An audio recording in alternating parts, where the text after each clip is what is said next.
Hi guys, it's Krista from Playing with a Purpose, and today I'm going to share with you how I organize all my paperwork for income tax and how I keep track of all the things.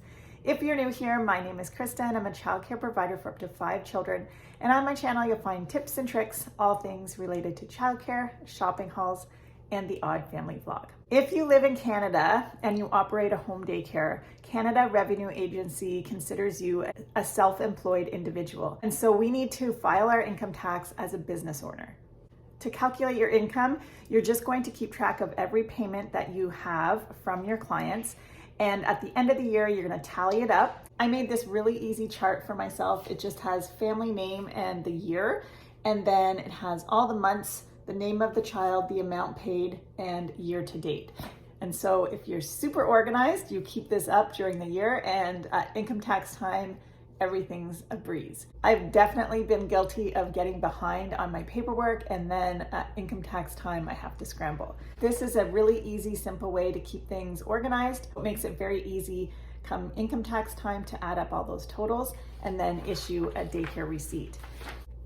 We're also required to issue tax receipts. I usually just pick up a receipt book at Staples or wherever you want, and each of the receipts need to have the following information. So you need the parent's name, you need the dates in which the childcare was provided, you need to have the name of the child that's in your daycare program, you need to have the amount of money that was collected, you need to have your social insurance number, your signature, and the date.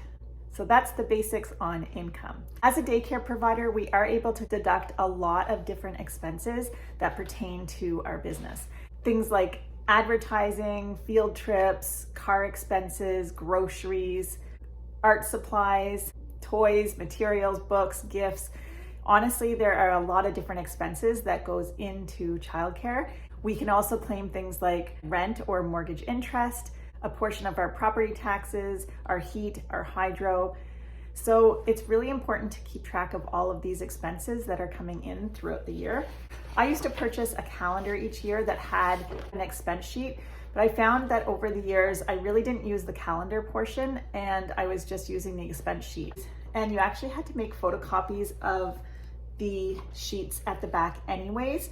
So I stopped getting the calendar and I continued to make the photocopies each year. So it's a big spreadsheet, and so on the top it has all the different categories. So it has your vehicle expenses, office, activities and supplies, equipment and furniture, repair, food, kitchen and cleaning supplies, advertising fees, professional development. It has lots of different categories, and I always add a few extra columns here for things like toys and books and gifts.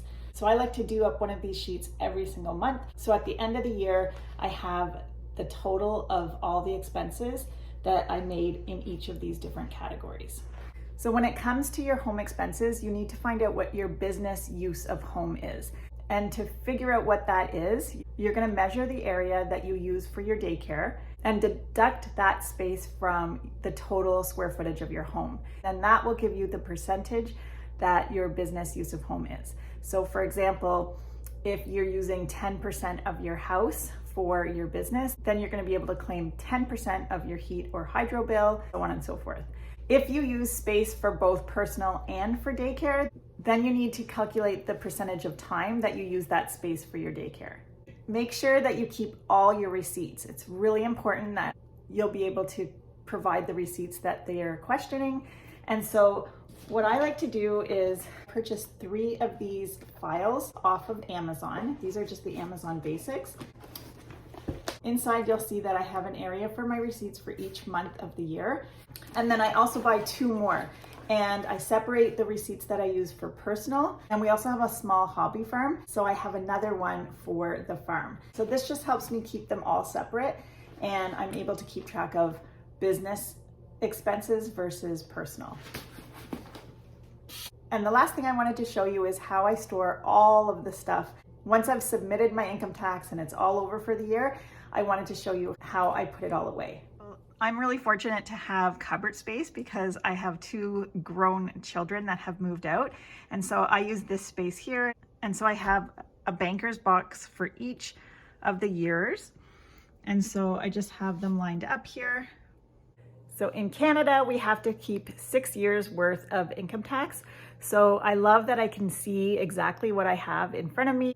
And then once I have 6, I just remove the oldest year. Inside each one of these banker's boxes, I keep all the file folders that I have, along with all the CRA paperwork that I get back, as well as my expense and income sheets. So that's in a nutshell how I organize and keep my paperwork for income tax. I hope you enjoyed this video. I'm Krista with Playing with a Purpose. I'll see you next time.